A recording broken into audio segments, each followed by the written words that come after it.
Following is a production of DallasCowboys.com and the Dallas Cowboys Football Club. How about them Cowboys? Yeah! Go Cowboys! This is Cowboys StoryLine, presented by Gillette, the official shave of the Dallas Cowboys.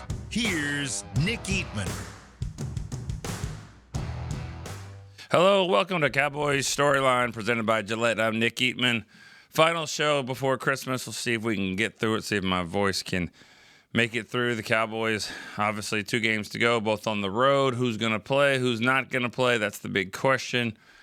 Obviously, the Cowboys, I still think, are trying to get some wins. I know Shotty doesn't want to have a losing season, so 6-8-1. The Cowboys can get to 8-8-1. We knew that was staring them right in the face when they got that tie against the Packers. And here we go, just like Jason Garrett did when he first started as head coach, 8-8. The Cowboys can get there. They got to win 2 games, and we'll see who plays for them. I know Dak wants to play, and Cowboys say absolutely he's going to play. For how long? Don't know yet. Dak was one of the 5 players that made the Pro Bowl. That's not a big surprise for the season that he was having. Cowboys got 5 on the Pro Bowl squad for the 12th straight year of at least 5 guys. Their second straight year of exactly 5. We'll see if more players make it as alternates. But Dak, George Pickens, Brendan Aubrey, Quinnen Williams, Tyler Smith were the 5 to make it. Streak ends for CeeDee Lamb with 4. He had 4 straight. Kevontae Turpin had made it a couple of years in a row. Didn't make it this year. We'll see if other guys are added, though. But it's good for Dak and obviously George Pickens. Brendan Aubrey, he didn't have the most, the highest percentage of field goal makes, but I think everyone kind of knows the weapon that he is and just how good he's been all year. Quinnen Williams, that's pretty impressive too for him. 4 straight for him, 3 for the Jets, and now trade comes over here. And then how about this for Tyler Smith? He's had he's just the 3rd guard in NFL history to have 3 Pro Bowls under the age of 24 or younger. So, wow, what a great player. And we'll see where he ends up playing. He's going to be tackled for the rest of the season, but made it as a guard. All right, let's go to the phone lines. Davion in Illinois is up. Davion, what's up? What it do, boy? What it do, my boy? What it do? How you doing, man? Hey, doing well. Yeah, man, a couple things. Congratulations to the guys that made the Pro Bowl. Happy for them. Could have been more if we had a better season, but, the 5 that got it, no big deal. I guess, man, honestly, I was, after I got the call yesterday, I wanted to call back, but I was like, no, I ain't going to do that. So, the Trayvon Diggs thing, man, I just, at this point, I'm kind of over him. That press conference the other day was real bad. He came up talking about some cover 2, like we don't know what cover 2 is, when you're supposed to squeeze it and help your safety out so you don't give a walk-in touchdown to a slot receiver. I just don't understand how we even brought him back, because I think he's just been basically toxic since the summer, and it just ain't never got no better. But it's just crazy how we got to this point with him where he's still here, and I don't know. It's crazy. That was just one of the things that annoyed me yesterday. Yeah. Secondly, because I know it's Tuesday, we got to be quick. Please. Secondly, this is my plea to the front office. I know they probably listen to it, they probably not, but plea to the front office and Cowboy Nation. Can we stop talking about the future dollars, cap dollars? Can we stop worrying about Dak's contract? Because he's paid now. It's no big deal. We're going to figure it out. We'll do it. Can we just get Dak a defense? Can we please get Dak a defense? If you get Dak a defense, we're going to the Super Bowl. I believe that from the bottom of my heart. If we get him a defense, we will get what everybody want to see. With that, all right, I'm out. Well, that costs money too, and it's easy to say that, you paid all the money for the offense and now you got to get them a defense. They're going to have to draft well. There's no doubt about it. You have to draft well, and get some of these picks to hit, but also, or if you're not going to do it just like that. I mean, I think we saw a little bit of a shift last year from the Cowboys making a lot of trades. They made more trades than they've made in several years. So, we'll I think it's got to be a good combination. But I'm with you on that. Defense is going to have to help them, but to do that, they have to get creative in how they bring these guys in here. That they got to be the right fit. I think it starts with what happens with the coordinator, and if it's going to be the same coordinator, then it's got to be guys that fit better. And Eberflus brought some guys over, linebacker wise, and that didn't work. So we'll see if there's a new coordinator, or if so, there's going to be more changes that are made on defense. All right, let's go to Irene in Falls Church, Virginia. Hey, good morning. How are you doing? Wanted to piggyback off Rob's call about evaluating players the last couple of weeks. So, theoretically, this sounds good, but, an experiment like Ryan Flanoy as doing well without Pickens around means you'd have to play Dak. You couldn't play Milton, and you'd have to put Pickens on the bench. So, that one's more complicated. And you want to see if Pickens and Dak continue their chemistry even when the games don't matter, which they proved, I think, last week. But there are some positions you could do this. Like, for me, I'd like to see Clowney get more snaps because we need to know if we want to re-sign him in the offseason and not wait, till midseason, basically. So for you, I'd love to hear what player or position could kind of work in this experimental mode without being something completely nuts. And thank you to you and Chris, and Merry Christmas to everybody in StoryLine fam. Thank Bye. you, Irene. Appreciate that. And if I think what she's saying is makes sorry, a lot of sense. Is that if you're you want to say you want to experiment things, but you have to do it in a real experimental fashion, and going up against a Washington team. I mean, because that's the thing. Like, who are they going to face? So yeah, I mean, you say, all right, I want to see Milton, but are you really going to get to really see him?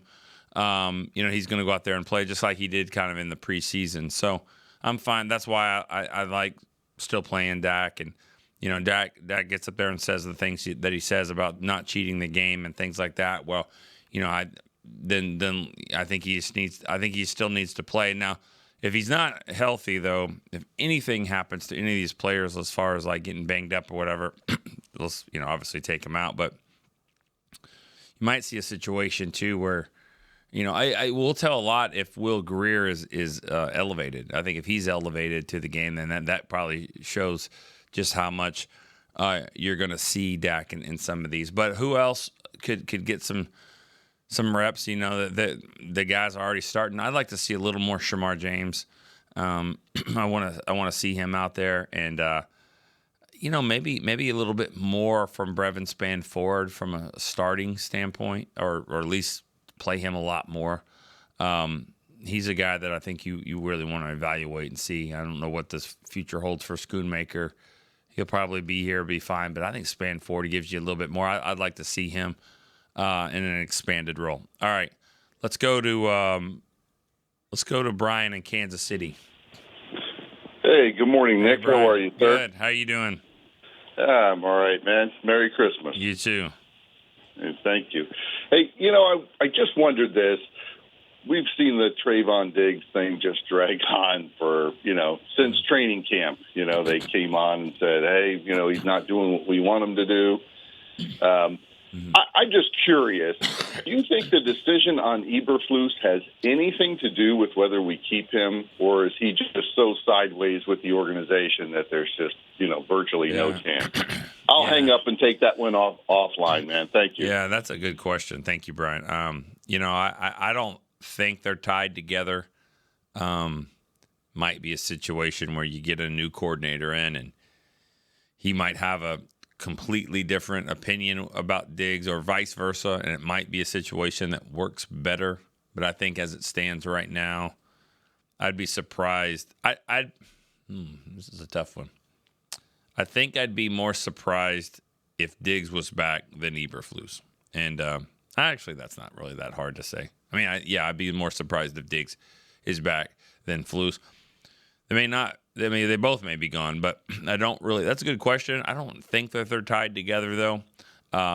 If Diggs is back, it might be a situation, like I said, a new coordinator that came in, and it might be a situation where, all right, this is a good relationship for him, but I just think so much has happened, and I think what Shotty's trying to do and change culture and all that, I think they would probably want to move on from him. That's what I would think. We'll see. Again, I've been wrong before about this guy and the situation, and there's a lot more we don't really know. All right, let's go to break on Cowboys Storyline. I'll be right back after this.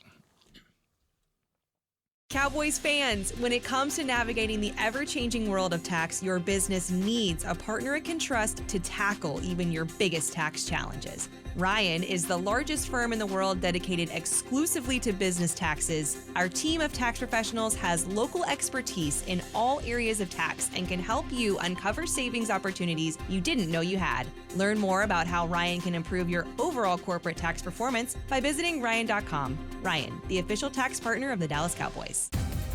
Crown Royal and the Dallas Cowboys are bringing back the Royal Rig for Season 2. See it in action at AT&T Stadium on Thanksgiving Day, where the Dallas Cowboys take on the Kansas City Chiefs, and around Dallas on November 26th and November 28th. Visit crownroyal.com to see where else the Royal Rig is stopping this NFL season. That's crownroyal.com. Please drink responsibly. Altec Lansing has been perfecting sound since 1927, bringing you decades of audio excellence to elevate your Dallas Cowboys tailgate ritual. Equip your next pregame with the Sound Rover 180 with 6 hours of playtime, built-in microphone, multicolor light modes, and a rugged exterior that's built to last. Visit alteclansing.com/Cowboys15 for 15% off your Sound Rover 180. That's alteclansing.com/Cowboys15 for 15% off. Altec Lansing, official audio partner of the Dallas Cowboys. Back to Cowboys Storyline, presented by Gillette, the official shave of the Dallas Cowboys.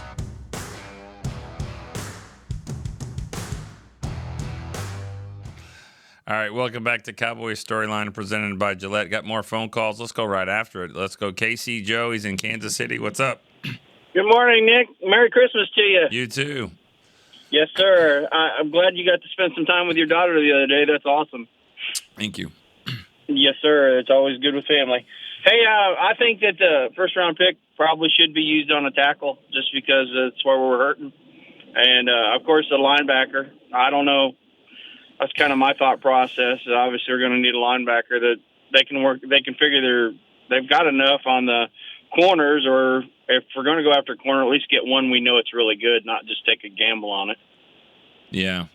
You mean like in free agency, or? Yeah, somebody that's really good in free agency, like we got Quentin Williams. I mean, that's got something really good. That's not free agency. That was a trade. Oh. You know what I mean? Okay. I mean that's the difference. You gave up a first-round pick for him. Free agency. If a guy's out there in free agency, he may not be very good. He might be pretty good, but he might not be very good. Or if he was really good, I think his team would probably want to keep him. You know how that goes. But, corner, I think corner's got to be addressed in the offseason, and that could be one of your first-round picks. Okay. I think. I mean, that's, Revel, I think, is going to be okay. Bland is still bland. He's got to be in the right scheme, and he might need some help around him. So, yeah, I think cornerback's definitely one of your higher needs, and it might be one that you have to draft. That's true. It might be, but I'd still like to get a tackle, out of one of the first-round picks just because, obviously we're having major issues on the line. Yeah. Yeah. Well, anyway, Merry Christmas. You too. And have a Happy New Year. You too. Thanks, Casey. Joe, Tyler Smith's going to finish the year at left tackle. We'll see if this is a permanent move or not. They say it's not, but you never know. I mean, it could be. It's easier to find a guard than it is a tackle. And if he can be that, I'm fine with if he can be that. I think they got to figure out the contract situation. They paid him really hefty to be a guard. I think there were some clauses in there. I know there was a reason why that thing stalled and the negotiations stalled right after Tyler Guyton got hurt in training camp, because I think Tyler's camp, they knew, hey, don't try to move me to tackle after we get this deal done. So I think there's some provisions in the contract there. If that were to happen, and Tyler Smith even alluded to that about, I know what I'm worth and stuff like that. So we'll see how it goes. Even if he does move to tackle, then you probably need a guard. You don't have to necessarily get one in the first round, but you could. We've seen Tyler Booker drafted, and we see what's happening there. I mean, they have a chance to have a really, really good offensive line with some young players. All right, let's go to Dylan, Northport, Florida. Hey, Nick, Merry Christmas to you and too. Chris You and too. all the storyliners out there. Thank you. I haven't been able to listen today, so I don't know what's been talked about, but I'm seeing a lot of people kind of blaming the offense for losing some of these games, and that is, I'm not defending the offense because they're not without flaws, but, the root of everything that ails this team is the defense. They're basically playing from, a negative game script when it's 0-0. It's like if you don't go score a touchdown every drive, well, you're going to be down. You take a field goal, you're going to be down 4 points. You know what I mean? Every mistake they make is, measurable in points almost. They don't get the 4th and 1. Well, Chargers go score a touchdown. They get touchdown thing off the board, field goal. Okay, Chargers go score a touchdown. Right, right. No, you're right. You can't call a game that way. You can't play a game that way as an offense. It's too much pressure and stress, and that's just what it's been this whole season. It's not anything new, but I don't get the blame. Not that they're blameless, like I said, but I don't get a lot of blame the offense kind of gets for some of this. And the Chargers, just one last thing. Chargers had the ball 2/3 of the third quarter. As the Cowboys offense or second half, I mean.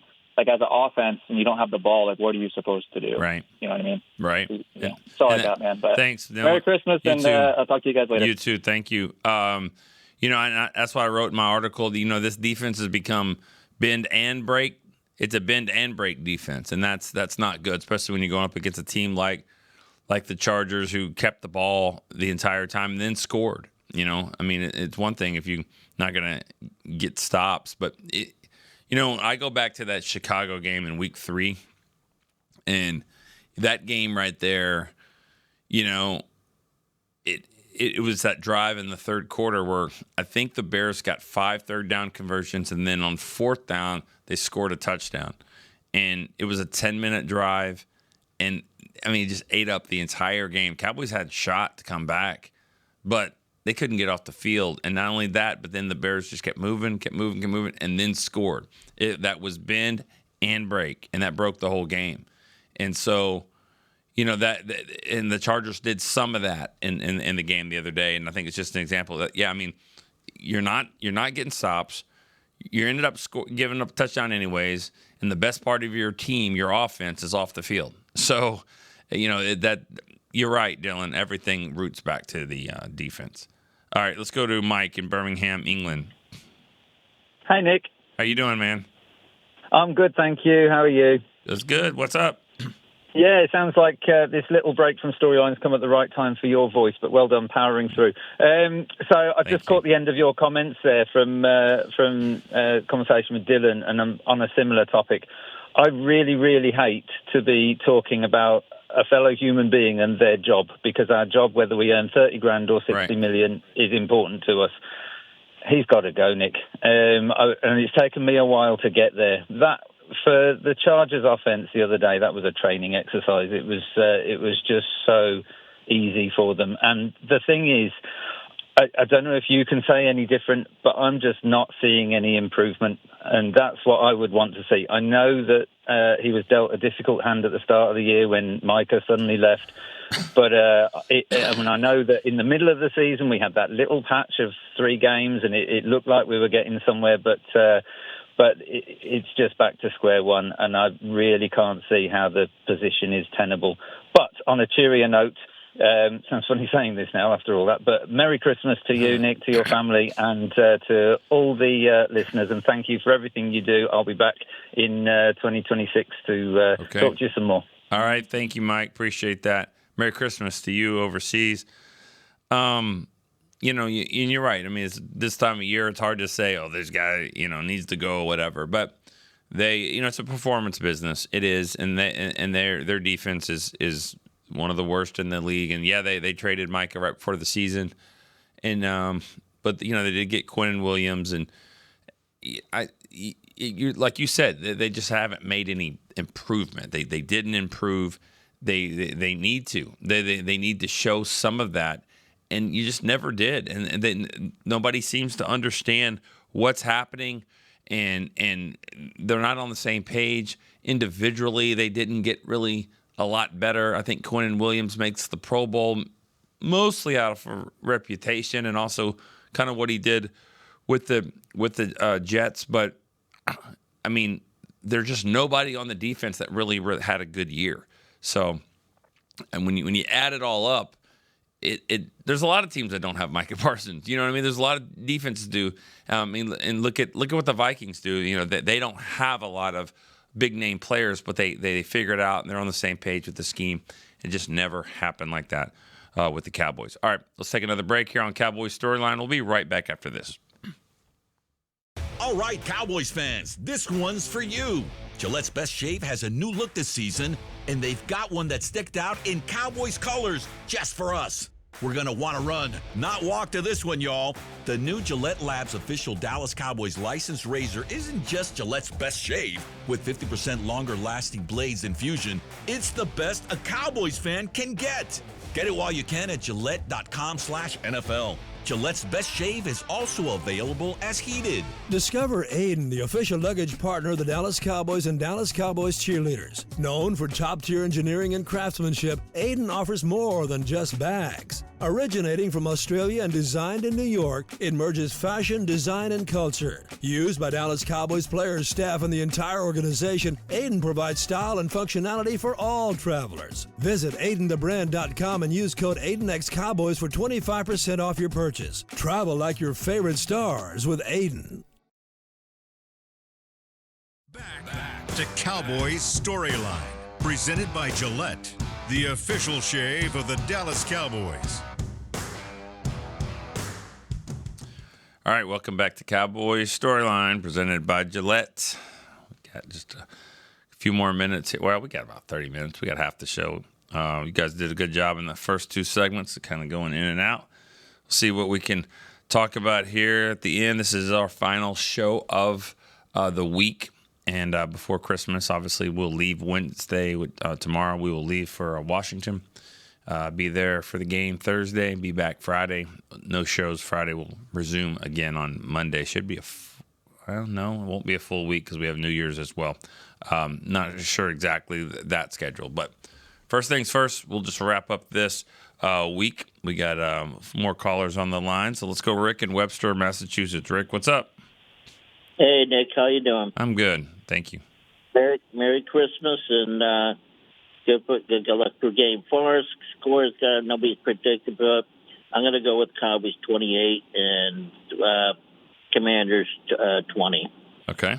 But I agree with a lot of other people. To me, Tyler Smith wants to play left tackle for the rest of the year. That's fine. I think he's a better guard. He's more elite at guard, has better things to do at guard, and he's just a good tackle. So I'd rather have him in the middle to help bolster with the other two we have there, and then look for a tackle, whether in free agency or the draft or whatever.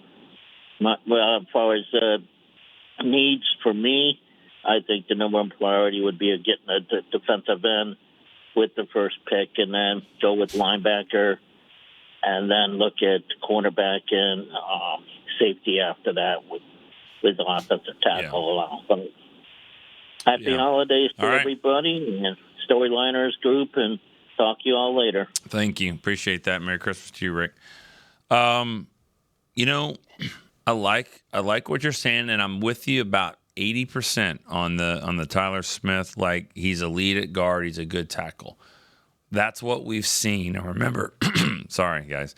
Remember, he's played guard for his fourth year, third year, second year. And he played tackle mostly his rookie year. Who's to say if it wasn't flipped, we wouldn't have seen the same? You know what I mean? The issues that we saw at tackle, he had a lot of penalties his rookie year. Is it because he's not that special at tackle, or is it because he's a rookie that year? You know what I mean? So we don't really know that. We don't know just yet if maybe he would be just as good at tackle. And I'm open-minded to that. I think body type wise and just the punch and all that, just the way he's built, he seems like he would be way better at guard. But, if he's Larry Allen, he's Larry Allen. Larry Allen went to tackle and was good. And, really good. He was an all-pro at tackle as well.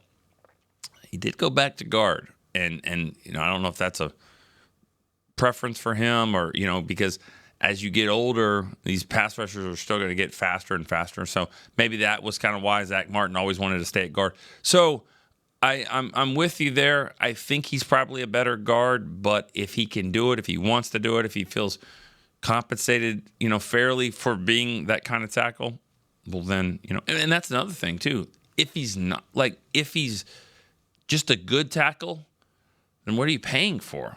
You know what I mean? You paid for an elite guard too. I think a lot of people are looking at it like, oh, the Cowboys are trying to sneak one past Tyler Smith. Well, what if Tyler Smith's just a good guard? Just a good tackle, and they're paying him really good money for it. So it's got to work out. I think it will. I think he's the toughest player on the team. I think he's the smartest player on the team. And, whatever it works, then you got to go accordingly. But it's a good discussion here. All right, JR, Avondale, Arizona is next. Morning, Nick. How you doing? Good, man. You? Oh, hanging in there. I just off what you were just saying, Tyler Smith is a guard. I want to see him back at guard. I want to see that trio of Smith, Beebe, and Booker beat up people for the next 10 years. I'd like to see him stay at guard. Yeah. Jaden Blue, I'm just curious. I listened to Shoddy talk about why he's not playing, and I just got to wonder, what did he do or not do just to get pretty much benched the whole season? If you wanted to have a explosive young player and never play him, never make him active, then you should have just kept Deuce Vaughn, because that's kind of what you've done with Jaden Blue. I just like to see the guy play. I think he should get an opportunity. And last thing I know you're kind of kicking around about the draft. Dallas needs so much on defense. I thought they did a good job last year in just taking the best players available, not reaching and drafting for need. And I want to see them do that again, because they do have so many needs on defense. Yeah. That's all I got. Merry Christmas to you, Chris, all the storyliners. Everybody be safe. God bless. And go Cowboys. All right. Thanks so much, JR. Same to you. Here's what I was going to say right after that previous call, and I kind of alludes to what JR is talking about with draft and all that. Well, first, before I get to that, the Jaden Blue, Shoddy has said it all year. What these young players have to do to get on the field, and again, it's about practice. It's about understanding your assignments. It's about being versatile to play multiple spots. You're the backup running back, so the backup running back needs to play some special teams, and he just wasn't a better option for them, over Malik Davis, and that's on Jaden Blue, and a lot of the things that we talked about, or that a lot of the discussions about this guy, and maybe at Texas, maturity issues were it was a question, drive, work ethic, passion.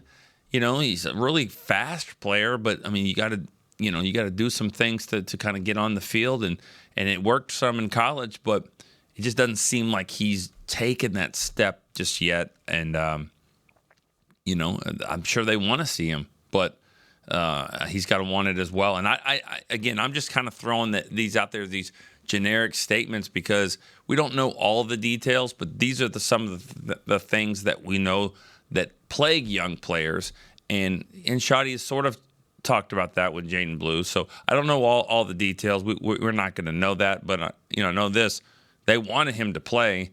I'd like to see him the last two games if it works for him. Another thing about the defense I was going to say is if you get a new coordinator in here, are you sure you don't have a 3-4 scheme? Are you sure you don't have the players for that? It's going to depend on what they do with your three defensive tackles. Do they keep all of them? And if they do, is Kenny Clark a nose in a 3-4? Could he be the nose? Could you have Quinnen Williams and and Osa as your defensive ends, and which are pretty much interior players. Could you is Overshown and as Araku outside linebackers in a 3-4? You still don't have really your linebackers there.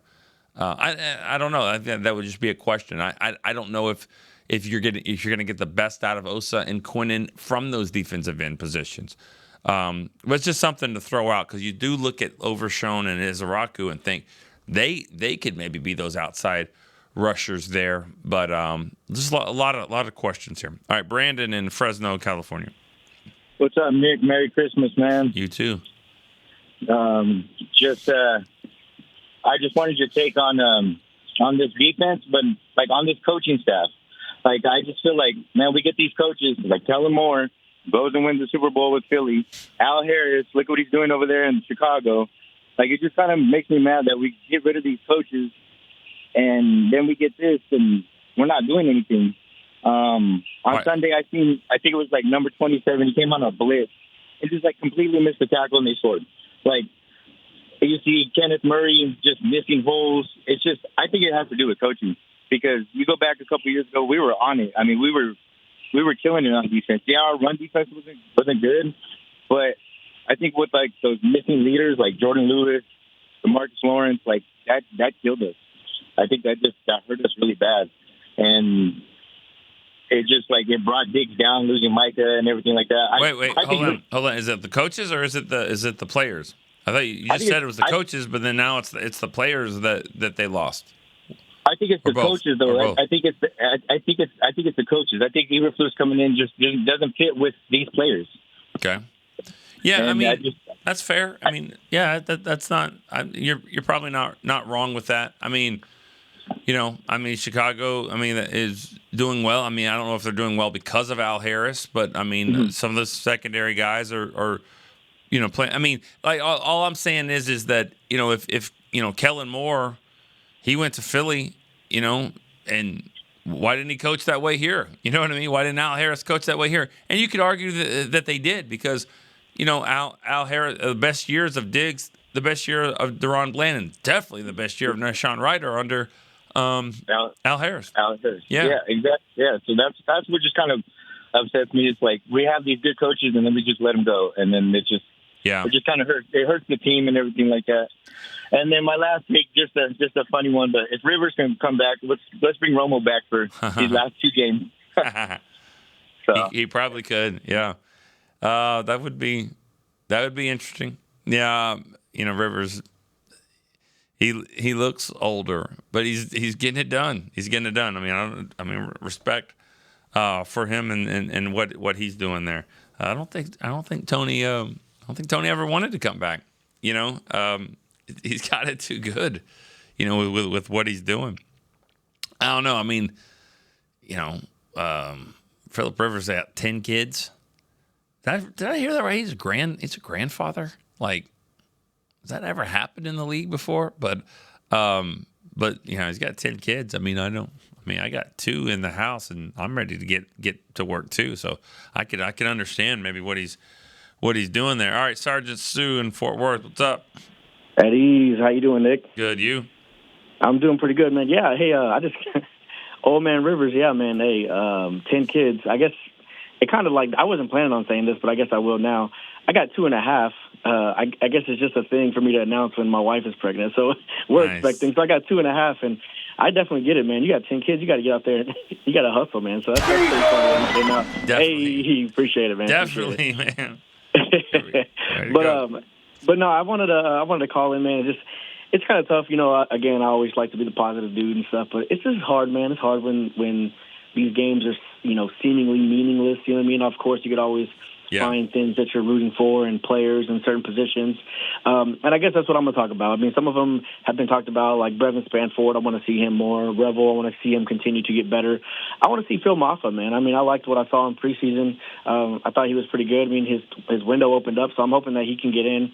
And Josh Butler as well. I mean, to me, I'm honestly, if I'm being blatantly honest, and there's nothing against him, I'm just not I don't get what the excitement is about him coming back and him being Butler Island or whatever. I just, But whatever, let's see him play. This is the moment. This is the time to do it. My biggest one, though, and I know this might be a trigger for some people, but is Mingo. Hey, we complained pretty much half the season, Nick, and I know that you remember about Tolbert and how he was sort of a progress stopper for other wide receivers. I think we're seeing that now with Ryan Flanoy and how he's flourished. Now Flanoy might not go, so Mingo, this is your time, brother. Like, get in there, do what you can do, make it to where we didn't waste a trade on you. You know what I mean? So this is his opportunity. I hope he goes out there and does something. And if he doesn't, at least now we'll know. Last thing before I go, we do have a Spaces tonight. Usually it's on Thursdays, but we're going to have one tonight. Davian forgot to mention it. Usually he's the guy who does it, but I wanted to mention it. So if you guys wanted to swing by, please feel free. Nick, Chris, and all the Storyliners, man, you guys have a very Merry Christmas. All right. All right. Have a great day, bro. Appreciate it. You know what? If I had a little bit more voice, I might think about it. But maybe join you guys. I always, it's always in the plans to do it, and then I don't always make it. It's fun though. It's fun to hear from you guys, and also the guys that don't get to call that much, or really at all. But then you get on there, and it's like they're a big part of the show, that's always cool to be able to kind of hear. And that's kind of the first time I'd ever heard from Davion, was just from the Spaces. And he never had gotten the chance to call. Now he calls a lot, which is cool. All right, let's go to Eric in North Carolina. Eric. Hey, Nick, how's it going today? Man, has it been a little bit, huh? Yeah, I know it's been so long. I was wondering if you would even know who in the world I was. No, but, I know because I keep track of the calls and on this big spreadsheet, and I keep track of the all Storyline team, and then guys that like haven't called from previous teams, and I'm like, man, I hope all these people are okay. I kind of have like bad thoughts a little bit, and I'm like, well, Well, anyways, man, good to hear from you. But no, I've actually tried many times. I just haven't been able to get through. But that's a credit to you and Chris and Derek, for the popularity of the show. But I do listen. And but I was just thinking, in this disappointing 2025 season, I was searching for like positive thoughts, and I do have to give the Cowboys and Will McClay and Jerry and Steven, as much as people like to bash them. Big credit really for drafting Ryan Flanoy in the 7th round, and to have a wide receiver that has multiple 100-yard games who's drafted in the 7th. That's a good job. Yeah. And but my other thought is I hope to get to see corner Josh Butler, because I thought he did have some skill that I saw last year. He seemed to be able to stay with his man before he hurt his knee, I believe it was. Yeah. And my last thought, I do like George Pickens. He is really, really talented and skilled. But my thought is, in the off season, is to franchise tag him, but make it non-exclusive. That the way you could at least shop him just to see what he's worth. As great of a season as he's had, everyone knows he's going to be extremely expensive, and it'll probably be really tough to build a good defense if we sign him. But if we could get a first for him, I'll bet you we could find like a good SEC wide receiver that would make a great number 2. With like a late first or something like that. Yeah, I mean that's kind of the plan, I would think. And thanks for the call, Eric. Really good to hear from you. Thank you. Thanks for calling. Merry Christmas. Yeah, you too.